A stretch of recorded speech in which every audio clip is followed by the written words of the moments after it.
by forever. Spooky poetry freestyle. Skeleton, tell us what you lack. The ability to love, your flesh so slack. Will we frighten you, grown as pale and unsound, when we also haunt the unhallowed ground? Let us go hence, the right is now at hand. The day is overworn, the birds are flown, and we have reaped the crops the gods have sown. Despair and death, deep darkness over the land, broods like an owl we cannot understand. Laughter or tears, for we have only known surpassing vanity. Vain things alone have driven our perverse and aimless band. Let us go hence, some wither strange and cold, to hollow lands, where just the men and unjust find end of labor, where the rest of the old freedom to all, from love and fear and lust, twine our torn hands, oh pray the earth and fold our life sick hearts and turn them into dust. The skies they were ashen and sober, the leaves they were crisp and sere. The leaves they were a wyvern and a sear. It was night and the lonesome October of my most memorable year. It was hard by the dim lake of Auber and the misty mid-region of Weir. It was down by the dark tarn of Auber and the ghoul-haunted woodland of Weir. Pale through her eyes, her lips are scarlet from drinking of blood.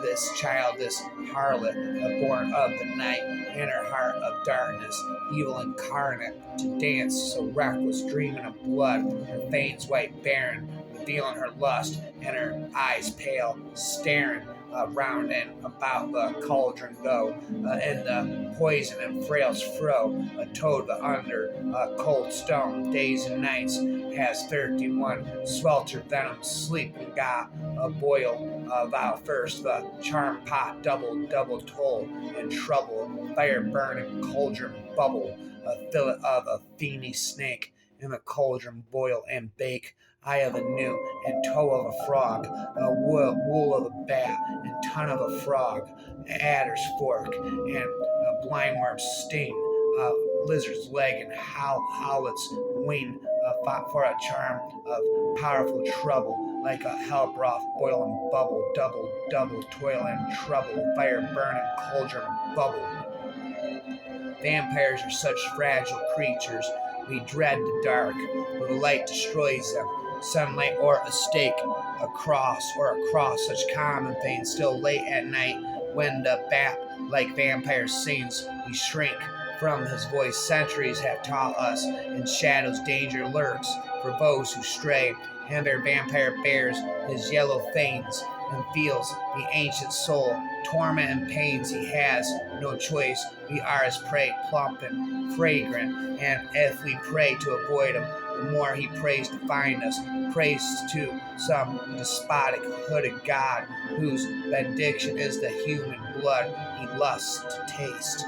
And no ancient mariner, no ancient mariner, I hawker of public crosses, sharing the passerby with my necklace of albatrosses. I blink a snow glittering eye, between tufts of gray sea mosses, where in the high will ply my trade of gilt and glosses, but a dark and inward sky tracks the flotsam and my losses.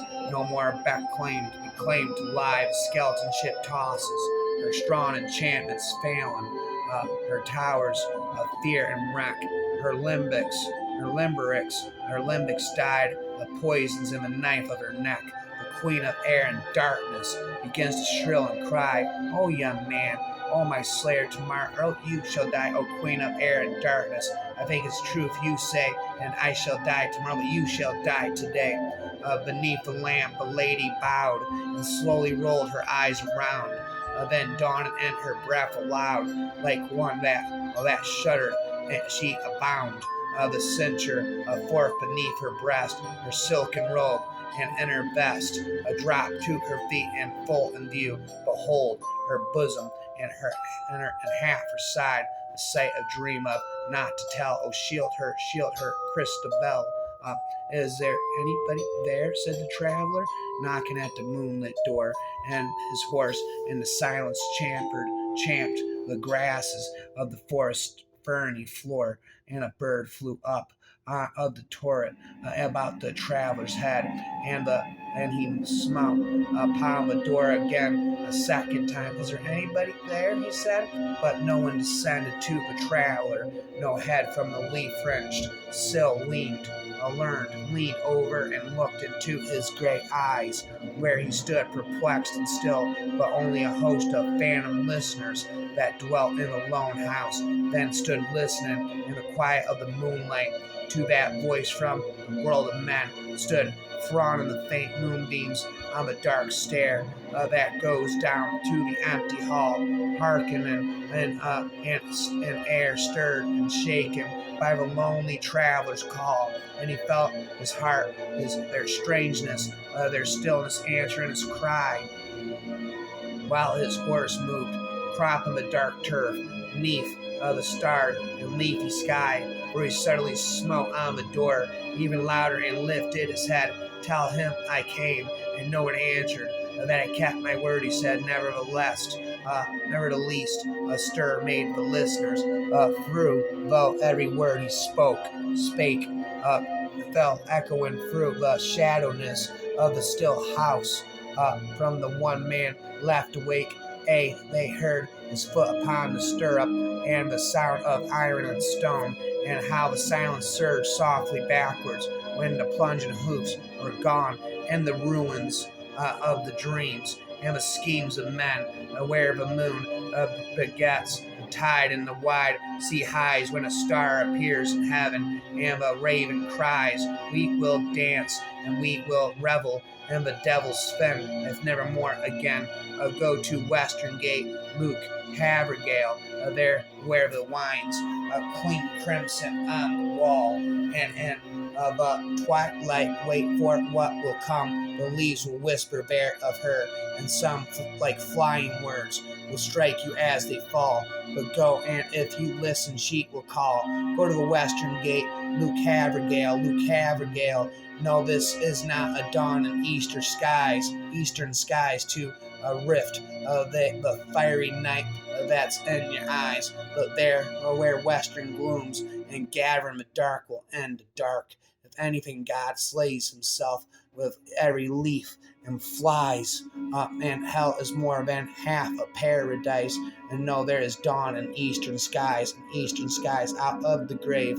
I come to tell you this, out of the grave I come to quench your kiss of that flames upon your forehead with a glow that binds you to a way that you must go. Yes, there is yet one way to where she is, bitter but one that faith may never miss. Out of a grave I come to tell you this, there is a Western Gate, Luke Havergale.